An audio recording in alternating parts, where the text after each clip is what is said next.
Why did the United States attack Libya, Iraq, Afghanistan, and Yemen? Why are U.S. operatives helping to destabilize Syria? And why is the United States government so intent on taking down Iran, in spite of the fact that Iran has not attacked any country since 1798? And what's next?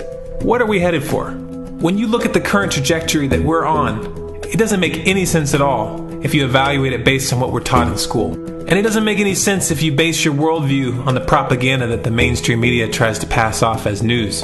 But it makes perfect sense once you know the real motives of the powers that be. In order to understand those motives, we first have to take a look at history. In 1945, the Bretton Woods Agreement established the dollar as the world reserve currency, which meant that international commodities were priced in dollars. The agreement, which gave the United States a distinct financial advantage, was made under the condition that those dollars would remain redeemable for gold at a consistent rate of $35 per ounce. The United States promised not to print very much money, but this was on the honor system, because the Federal Reserve refused to allow any audits or supervision of its printing presses. In the years leading up to 1970, expenditures in the Vietnam War made it clear to many countries that the U.S. was printing far more money than it had in gold. And in response, they began to ask for their gold back. This, of course, set off a rapid decline in the value of the dollar. The situation climaxed in 1971 when France attempted to withdraw its gold and Nixon refused.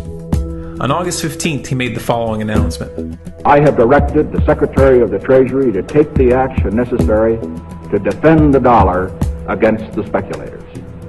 I have directed Secretary Connally to suspend temporarily the convertibility of the dollar into gold or other reserve assets, except in amounts and conditions determined to be in the interest of monetary stability and in the best interest of the United States. This was obviously not a temporary suspension, as he claimed, but rather a permanent default. And for the rest of the world who had entrusted the United States with their gold, it was outright theft.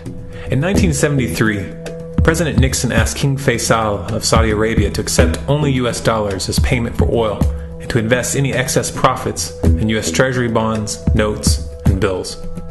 In return, Nixon offered military protection for Saudi oil fields. The same offer was extended to each of the world's key oil-producing countries, and by 1975, every member of OPEC had agreed to only sell their oil in U.S. dollars. The act of moving the dollar off of gold and tying it to foreign oil instantly forced every oil-importing country in the world to start maintaining a constant supply of Federal Reserve paper. And in order to get that paper, they would have to send real physical goods to America. This was the birth of the petrodollar. Paper went out, everything America needed came in, and the United States got very, very rich as a result. It was the largest financial con in recorded history.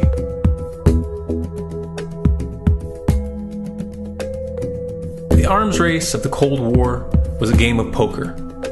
Military expenditures were the chips, and the U.S. had an endless supply of chips. With the petrodollar under its belt, it was able to raise the stakes higher and higher, outspending every other country on the planet, until eventually U.S. military expenditures surpassed that of all other nations in the world combined. The Soviet Union never had a chance. The collapse of the communist bloc in 1991 removed the last counterbalance to American military might. The United States was now an undisputed superpower with no rival. Many hoped that this would mark the beginning of a new era of peace and stability. Unfortunately, there were those in high places who had other ideas. Within that same year, the U.S. invaded Iraq in the First Gulf War.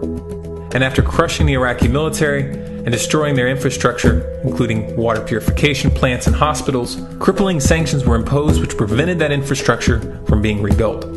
These sanctions, which were initiated by Bush Sr. and sustained throughout the entire Clinton administration, lasted for over a decade and were estimated to have killed over 500,000 children. The Clinton administration was fully aware of these figures. We have heard that 500,000 children have died. I mean, that's more children than died in Hiroshima. And you know, is the price worth it? I think this is a very hard choice, but we think the price is worth it. Miss Albright, what exactly was it that was worth killing 500,000 kids for? In November of 2000, Iraq began selling its oil exclusively in euros. This was a direct attack on the dollar and on U.S. financial dominance, and it wasn't going to be tolerated. In response, the U.S. government, with the assistance of the mainstream media, began to build up a massive propaganda campaign claiming that Iraq had weapons of mass destruction and was planning to use them. In 2003, the U.S. invaded, and once they had control of the country, oil sales were immediately switched back to dollars. This is particularly notable due to the fact that switching back to the dollar meant a 15 to 20% loss in revenue due to the euro's higher value. It doesn't make any sense at all unless you take the petrodollar into account. So I came back to see him a few weeks later, and by that time we were bombing in Afghanistan. I said, "Are we still going to war with Iraq?" And he said, "Oh, it's worse than that." He reached over on his desk, he picked up a piece of paper, he said, I just got this down from upstairs, meaning the Secretary of Defense's office today, and he said, "This is a memo that describes how we're going to take out 7 countries in 5 years, starting with Iraq and then Syria, Lebanon, Libya, Somalia, Sudan, and finishing off Iran. Let's take a look at the events of the past decade and see if you see a pattern. In Libya, Gaddafi was in the process of organizing a bloc of African countries to create a gold-based currency called the dinar, which they intended to use to replace the dollar in that region. US and NATO forces helped destabilize and topple the Libyan government in 2011, and after taking control of the region, US armed rebels executed Gaddafi in cold blood and immediately set up the Libyan Central Bank. Iran has been actively campaigning to pull oil sales off of the dollar for some time now, and it has recently secured agreements to begin trading its oil in exchange for gold. In response, the US government, with mainstream media assistance, has been attempting to build international support for military strikes on the pretext of preventing Iran from building a nuclear weapon. In the meantime, they established sanctions which US officials openly admit are aimed at causing a collapse of the Iranian economy. Syria is Iran's closest ally, and they are bound by mutual defense agreements. The country is currently in the process of being destabilized with covert assistance from NATO, and though Russia and China have warned the United States not to get involved, the White House has made statements within the past month indicating that they are considering military intervention. It should be clear that military intervention in Syria and Iran isn't being considered. It's a foregone conclusion, just as it was in Iraq and Libya. The U.S. is actively working to create the context which gives them the diplomatic cover to do what they already have planned. The motive for these invasions and covert actions becomes clear when we look at them in their full context and connect the dots. Those who control the United States understand that even if a few countries begin to sell their oil in another currency, it will set off a chain reaction and the dollar will collapse. They understand that there is absolutely nothing else holding up the value of the dollar at this point, and so does the rest of the world. But rather than accepting the fact that the dollar is nearing the end of its lifespan, the powers that be have made a calculated gambit.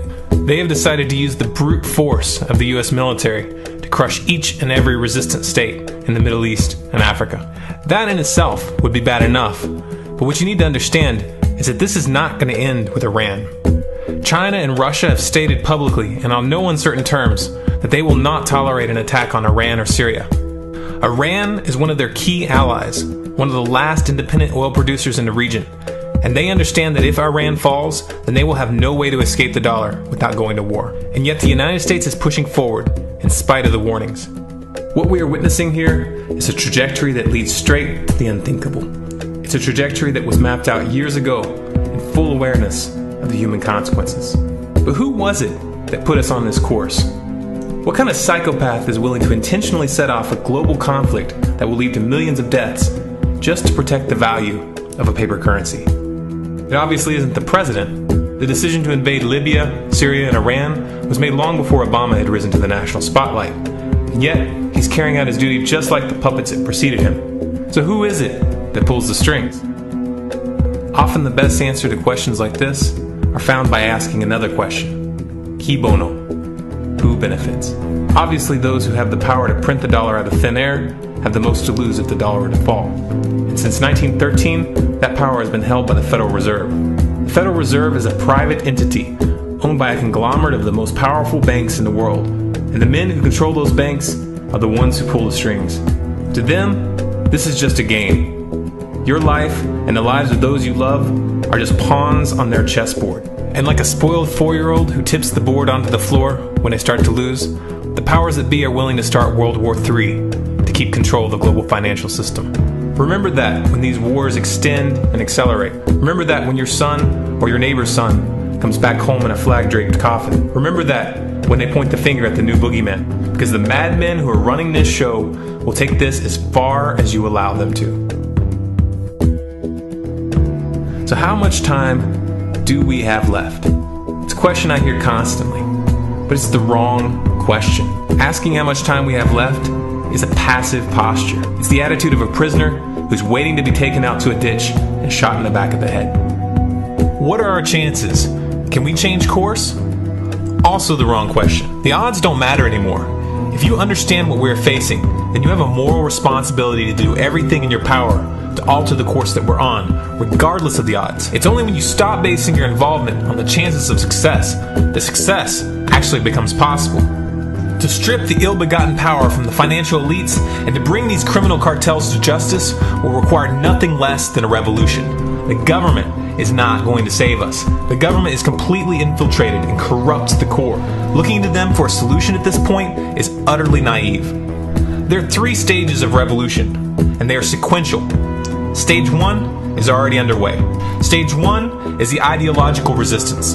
In this stage, we have to actively work to wake up as many people as possible about what is happening and the direction we're headed. All revolutions originate from a shift in the mindset of the population, and no other meaningful resistance is possible without it. Success in this stage of the game can be measured by the contagion of ideas. When an idea reaches critical mass, it begins to spread on its own and seeps into all levels of society. In order to achieve that contagion, we need more people in this fight. We need more people speaking out, making videos, writing articles, getting this information onto the national and international stage. And we especially need to reach the police and the military. Stage 2 is civil disobedience, also known as nonviolent resistance. In this stage, you put your money where your mouth is, or more accurately, you withhold your money and your obedience from the government, and you do everything in your power to bring the gears of the state to a halt. Practiced in mass, this method alone is often enough to bring a regime to its knees. However, if you fail at this stage, Stage 3 is inevitable. Stage 3 is direct physical resistance. Direct physical resistance is the last resort, and it should be avoided and delayed as long as possible. And it should only be invoked after all other options have been thoroughly exhausted. There are those who talk tough and claim that they will resist when the time comes. But what those people fail to realize is that if you are inactive during the first 2 stages and save your efforts for the last resistance, then you will fail. When the Nazis were moving door to door, dragging people out of their homes in Germany, that was the time to fight back physically. But due to the lack of ideological resistance and civil disobedience leading up to that moment, even an armed uprising would have likely failed at that point. An armed uprising can only succeed if the people have established an attitude of active resistance. And active resistance is only possible after their minds have broken free from the mainstream propaganda. If you want to fight back, it's now or never. You're not going to get another chance, and the stakes are far higher than they were in Nazi Germany.